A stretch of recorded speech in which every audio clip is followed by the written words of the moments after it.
Hello friends, வெள்ளிக்கிழமைனாலே sambar தான் வைப்போம். ஆனால் நான் இன்றைக்கி சாம்பார் வைக்கல. இருக்கிற காய்கறியை வச்சு தட்டைப்பயிர் புளிக்குழம்பு வச்சு அப்படியே வாழைக்காயை பொரிச்சிடலான்ட்டு தான் ரெடி பண்ணிக்கிட்டு இருந்தேன்.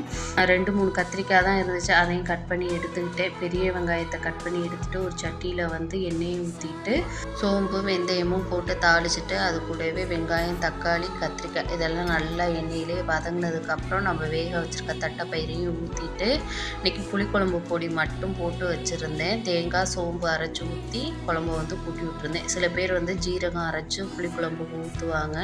நாங்கள் சோம்பு தான் ஊற்றுவோம். நீங்கள் என்ன அரைச்சி ஊற்றுவீங்கன்னு மறக்காமல் கமெண்ட்டில் சொல்லுங்கள்.